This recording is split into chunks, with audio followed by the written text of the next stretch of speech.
And we are at the Cyberpunk Gaming Garage. I'm building me a retro. You don't need much to design a retro gaming PC. Like, we're not doing any really hardcore, insane games that require insane graphic cards. We're just doing basic retro games. Like, imagine a giant version of a retro pie, something like that. So that's what we're building. But anyway, even though retro pies are much smaller than this, but we need ours to be a little larger because I'm actually bought myself my nice little mini fish tank that I'm going to be filling up with nice and vegetable oil, mineral oil. I haven't decided which one I was going to use. I've used vegetable oil before, but the clearer the better because I can see my components. And I'm going to do a whole little 80s retro setup. That's what I decided to do. An 80 retro setup gaming vegetable oil PC. So this right here, my model number on this thing. This is a Dell 7010. I'm pretty sure there's a screw at the behind underneath the CPU, because usually that's what Dell does. Because I remember when I had to work on Dell PCs, just about everybody in the neighborhood had a Dell, and when they would bring their computers over for me to fix, or basically to go in and add some extra dazzle lights to it, like EO wire or glow-in-the-dark fans and whatever. I noticed that I hated the Dells the most because Dell would put the screws in the weirdest places ever when it came to motherboards. So again, giving the flashback from the past, this one is, what's this at? This one has a, wait a minute. This one has an i5. Actually, it's pretty good. This is actually, these PCs, I found somebody was telling me these computers should get online. And they're really cheap. They're like $100 to $150. You can convert these things into gaming PCs easily. Now, like I said, not super hardcore PCs, because we're building one of those, and that's going to, I'm going to show you how cool that's going to turn out. But this is just basically for like retro gaming. That's what I buy them for. But anyway, I got a couple I work on in the back. And also, I run my projector mapping through one of these too. Also, it actually works fantastic with projector mapping, which I'm using equipment for that over there. But anyway, this is a Dell. So this is the Intel, a Dell. This is the model number 7010, which is actually really good models. And this one right here, I did swap it out for a terabyte of hard drive space because it came with 500 gigs. So that way I would have enough for retro gaming, which is way more than enough. Like literally seriously more than enough. There is my graphic card, because it does use integrated video, or integrated, got my light on, which I should have thought about doing this a long time ago. It has, I had to get a separate graphic card. So this is the GTX 1050 over there, low profile, so it fits in the case. I can actually upgrade that to a much larger capacity video card, but the reason why I went with the low profile because it was actually inside of this case. Now we're not going to have it inside the case anymore. I may upgrade the graphic card. I may upgrade it. I haven't considered it yet, but I may or may not do it. The power supply here, of course, is made for this little system right here. We're definitely going to get rid of the power supply. This is a 250 power supply. It's more than enough to run whatever we need here for our retro gaming setup, but I want to get rid of it because I want the LED light displays. I want more outputs. There's not enough SATA outputs for it. Literally isn't. We only get about 2. That's basically about it on here. That's all we get. 2 SATA outputs. And this is the power supply for motherboard. So is this one right here. This is all you get. I actually need a lot more than that because I want to run LED lights to the case too. Some neon LED light. I'm tongue tied today. I want to run some LED lights through the case, through vegetable oil, and our pink and blue design, but I can't do that because we don't have enough outputs right here. We don't even have any Molexes on here. There's no Molex adapters on here at all. Not one Molex adapter. It's just all freaking that's the power supply for the motherboard. Power supply for motherboard here. And this right here is, where we had this attached to? Oh yeah, that was the power supply for something for the optical drive over here, which we're not going to use the optical drive. I'm actually disconnecting that because I'm not going to use an optical drive. There's no point, there's no purpose in having it at all, period. Everything is downloaded. Other than that, the graphic card is pretty nice. It's the low profile graphic card. I know I got to clean it. I haven't been inside my computers in years, and I got to clean all of them. Have to be cleaned out, so I got to pick up a compressor to spray everything out. And this is not even self-powering. You don't even need power for this. Usually when you're running a graphic card, it requires power, but no power at all, period, right there. So I'm trying to keep that away from that because that's Static City. And this right here is the fan for the CPU, which we don't need. We're taking that off. That's going to go. This is the hard drive. And this, we're going to take this out of the case out here for the hard drive. We're actually going to stick this into a hard drive cooler. So it's going to be a separate compartment for this for hard drive cooling. And this is what's left. So we got a RAM over here. And we have the copper block that they have here to keep the system nice and cool. We just have to remove this, and I'm pretty sure that the last motherboard screw is underneath this thing, because usually that's how Dell will do it. Dell will put screws in the weirdest places to discourage you from basically taking apart their stuff. But I've been through Dells before, so not hard to figure out exactly where the screw is at. I guarantee it's under this copper block or the heat sink. That's where it's underneath the heat sink. So it's in there somewhere. So once we yank this up, or maybe this could be actually holding it down. Once we yank this up, we should get access to the CPU, which we're going to need to. All this has to come up because we have to put in a cooling system in here. We have to put in liquid cooling. Because again, if you take a computer and you drop it in vegetable oil, what's going to happen is the CPU is going to heat up extremely fast and you're going to cook your parts. So you have to have a liquid cooling system, dedicated liquid cooling system to run it. So that's what we're going to be hooking up. So I got to order some more stuff for this, get it ready to go. We're going to have a retro veggie tank or submerged tank gaming PC. And that's it. Pretty easy to do. Easy McCheesy. And then later on, we'll get to the big stuff. Because I got another computer I want to build. And I want to put a 5090 in that one. So we're going to build a big boy PC too on top of that. That also too may be veggie cooled. I may veggie cool that one. Or I might do a whole complete liquid cooling system in there. We'll have liquid cooling to CPU, GPU, RAM, the whole 9 yards. It'll be just daisy chained out. That's what we're going to do. First, we'll have to put a flow system in that keeps the cooling to flow evenly throughout the pipe system.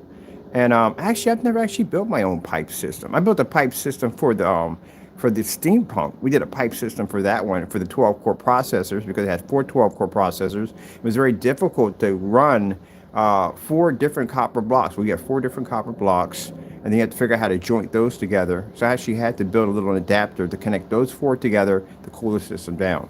We just stacked the radiators, man, because you would overheat the radiators just from running on 4 of them on 1 unit. Oh, again, I'm speaking another language again.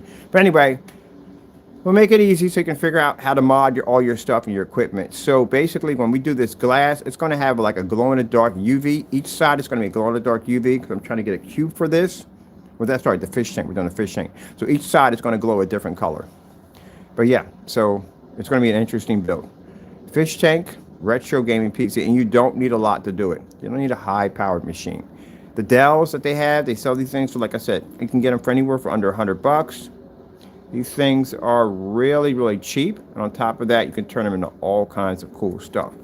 Like I said, right now it uses integrated video, which means it's actually feeding off the RAM. So don't even bother maxing out your RAM. It does have a PCI Express slot in it right here. So that way you can run some cool graphic cards through that. So there's your PCI slot Express.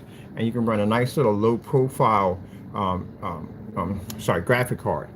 So that right there is my, if I can remember what the specs on that thing was, but I do know it was a 1050 that I did buy. And these things automatically from the door have a, if I can see that, because I had to put the lights on real quick. That's an i5 in it. You can see that. I don't know if you can see that because we have the lights on here. The lights on. There we go. i5. It has an i5 in them. Some have i7s in them, but an i5 is all you're going to need to run retro games. You can download all the games you want. That's what I'm planning to do. Go on Steam and download a ton of games from my retro system setup.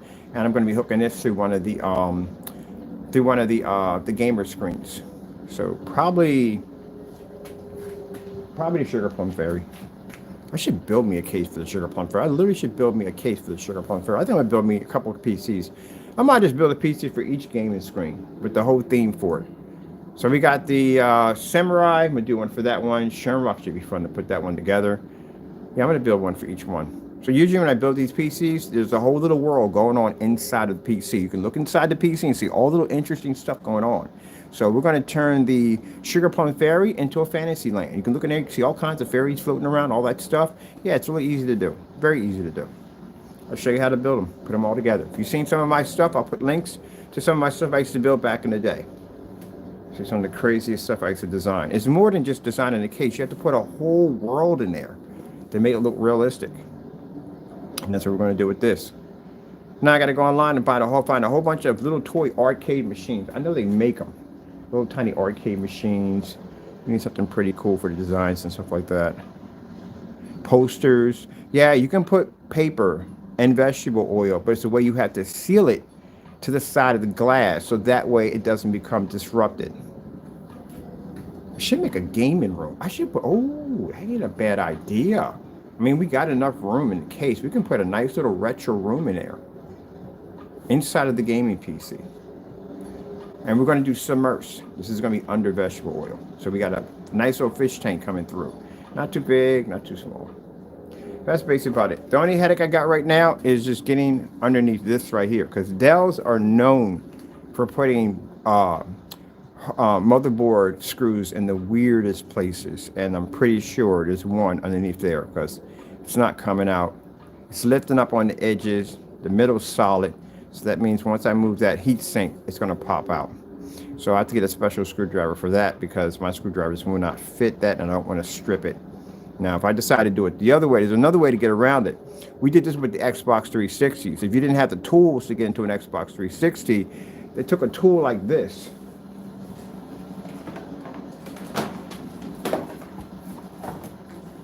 You take a tool like this, and you cut a nice little groove, and you turn it into a flathead.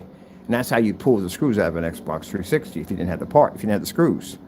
So if you don't have those special screwdrivers, you just take your little tool right here, and you slice a nice little groove across the screw, and now you've turned it into a flathead, and you can pull it up with no problem. Little tricks you learn how to get around stuff.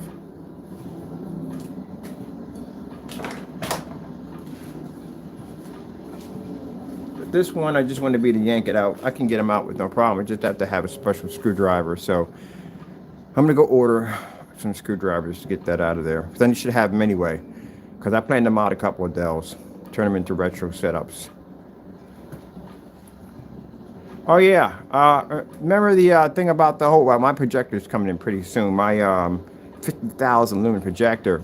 When I explain to people who you buy those projectors, and we literally have these conversations about how you really think your projector is a 10,000, 12,000 lumen projector, let me show you something. This is the lamp to a projector of 6,500 lumens. So this goes to a Chrissy LX 700.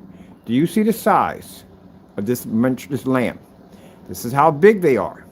So there's nowhere in the world on God's green earth that you have a projector, and I've had this conversation literally, that is freaking 12,000, 10,000, 7,000, not even 5,000.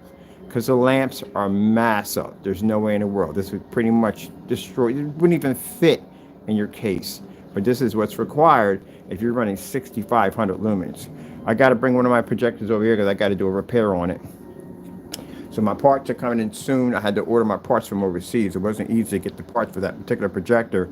They're hard to get. So I bought a bulk of the lamps, bring them over here just in case if I ever have to go through it again. And I'm bringing the unit out of storage and bringing it down here and setting it up. I got to get my desk ready before I actually do any more. Matter of fact, I can't get the desk ready until we finish the drywall. That's why we're waiting for them to get down here so we can get all this done. And they're curious about them. They can't wait to see, because I showed them some stuff I built and designed. And the guy said, man, you got to keep sending us pictures. So I'll be going back and forth, uploading pictures, sending stuff to them to see some of the cool stuff we're building in here. So they're really excited about it. So I showed them some of the other cool stuff. Right now, let's talking about projector mapping applications, which I'm about to do today. We're going to do it on the screen we have over here. But yeah, they're pretty excited about some of the stuff we built over here. I can't wait to show them this this craziness right here. This is going to be crazy. But the power supply definitely has to go.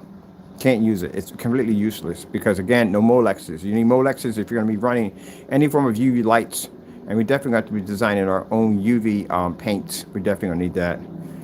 Ugh, man. This should be an easy build. I'd say probably about less than a day to put it together and knock it out. I think I'm gonna color the motherboard too. And yes, they do make paint to color your motherboard. They won't damage it. I'm gonna change the motherboard to probably a hot pink because it'll match my colors.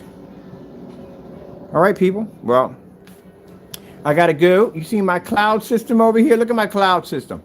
Look at the cloud system. Oh man, I had a ball. Yeah, that thing came together quite nicely, man. Definitely going to be using some adhesive next time. That thing went together quite nicely.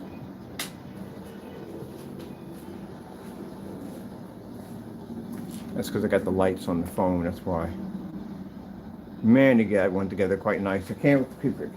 Well, I'm glad I built it there first, the prototype, before spending all the money to put that thing together, because I'm going to put a lot of money into this. A lot of money to hook my setup. But I want to be able to take it with me when I get done. So I'm going to be building it on a panel system. This will be designed on a panel system that I can connect into the ceiling. And then that way, when I leave from here, I can take it all apart and take it with me. Because I said before, I've got plans. I got things I'm working on. Right here, this is going to be a nice little gaming setup we're going to do over here. And I'm going to be working on my tiny home and my leased land pretty soon. And I'm going to keep all that private because, again, we got weird people. Very weird people who need help. All right, people, I got to go. Thank you for your time. Oh, I'm going to be showing off today the CYBERPUNK Gaming Garage. We're going to be doing our own form for that. We want a screen to match the setup we have here. So we're going to be doing our blackout cloth surface today. Well, it's not going to be the official blackout cloth. I do want to go with the spandex better, but I need this for the time being. All right, got to go. Hope you enjoyed our little talk here, and God bless.